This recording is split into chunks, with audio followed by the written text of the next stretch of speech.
अस्सलाम वालेकुम स्टूडेंट्स, आज का हमारा टॉपिक है न्यूक्लियस, जो कि बहुत ही आसान और सिंपल सा टॉपिक है। सबसे पहले बात करते हैं कि न्यूक्लियस किन सेल्स में मौजूद होता है।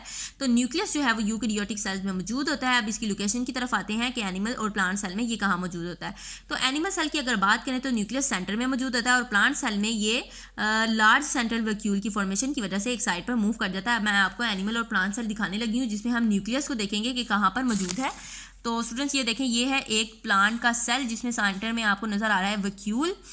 लार्ज सेंट्रल वैक्यूल की वजह से जो न्यूक्लियस है वो साइड पे मूव कर जाता है। ये जो आपको नजर आ रहा है ये है न्यूक्लियस। और अगर हम एनिमल सेल को देखें तो एनिमल सेल में जो ये है एक एनिमल सेल जिसके दरमियान में आपको जो येलो कलर का नजर आ रहा है ये क्या है, न्यूक्लियस है।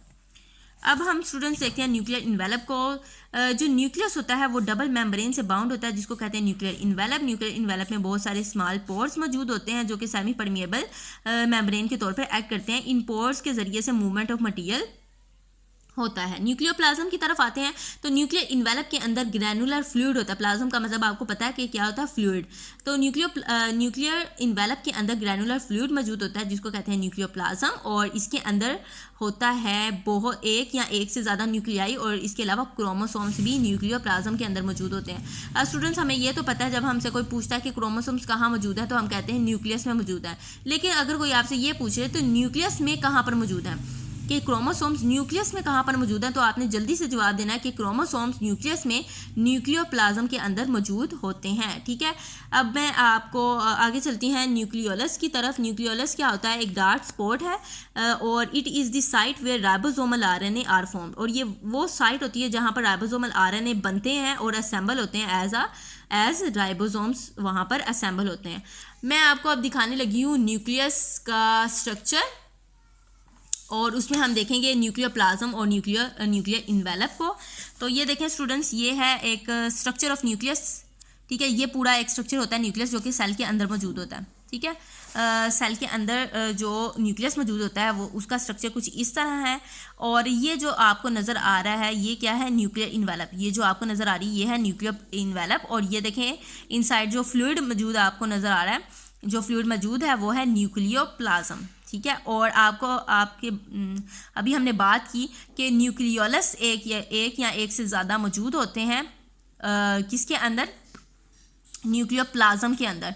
तो ये देखें आपको नज़र आ रहा है ये एक न्यूक्लियोलस यहाँ पर मौजूद है।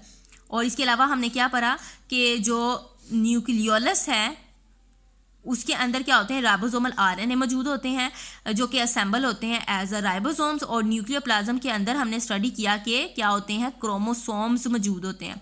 ठीक है, और ये देखें ये न्यूक्लियोप्लाज्म है जिसके अंदर आपको ये जो शेड लाइक मटेरियल नजर आ रहा है ये क्या है, क्रोमैटिन। क्रोमैटिन होता है जब सेल डिवीजन नहीं होती। ठीक है, इंटरफेस में ये क्रोमैटिन होता है लेकिन ड्यूरिंग सेल डिवीजन ये चेंज हो जाते हैं क्रोमोसोम्स के अंदर।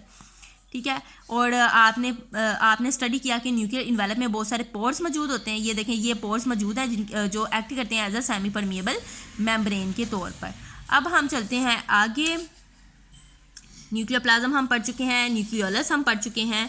ठीक है, अब आगे हम चलते हैं क्रोमोसोम्स की तरफ। ठीक है, क्रोमोसोम्स क्या होते हैं, क्रोमोसोम्स जो है विजिबल होते हैं सिर्फ सेल डिवीजन में। ठीक है, सेल डिवीजन के दौरान जो है वो तब नज़र आते हैं जबकि अगर मेटाफेज इंटरफेज हो यानी नॉन डिवाइडिंग फेज हो तब ये जो होते हैं फाइन थ्रेड लाइक स्ट्रक्चर में मौजूद होते हैं जिसको कहते हैं क्रोमैटिन।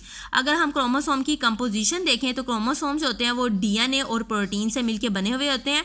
और प्रोकैरियोटिक सेल में क्योंकि न्यूक्लियस नहीं होता इसलिए उनके क्रोमोसोम जो है वो डीएनए से मिलके सिर्फ बने होते हैं और वो सबमर्ज होते हैं साइटोप्लाज्म। क्योंकि उनके पास न्यूक्लियस नहीं होता ना, इसलिए उनके क्रोमोसोम साइटोप्लाज्म में ऐसे ही सबमर्ज होते हैं।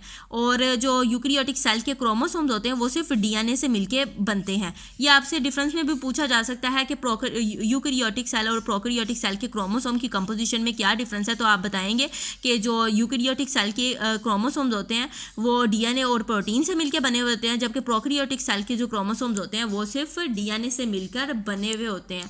ठीक है, मैं आपको फिगर एक दफ़ा दोबारा दिखा देती हूँ कि जो क्रोमोसोम्स हैं वो कहाँ मौजूद हैं। ये है न्यूक्लियस का स्ट्रक्चर जिसमें ये आपने पढ़ा न्यूक्लियर इन्वेलप है, ये पोर्स मौजूद होते हैं न्यूक्लियर इन्वेलप में। ये जो है क्रोमैटिन मौजूद है जो कि नॉन डिवाइडिंग फेज में जब हो तो क्रोमैटिन होता है, उसके बाद ये चेंज होता है क्रोमोसोम में चेंज होता है। ये क्रोमोसोम्स है और ये है न्यूक्लियोप्लाज्म। तो स्टूडेंट्स ये था हमारा आज का टॉपिक। अगर आप चाहते हैं इस नेक्स्ट टॉपिक की वीडियो आपको फौरन मिल जाए तो like and subscribe my channel और जो बेल आइकन है उसको तो प्रेस करना ना भूलिएगा। मिलते हैं हम अपनी नेक्स्ट वीडियो में। अल्लाह हाफिज़।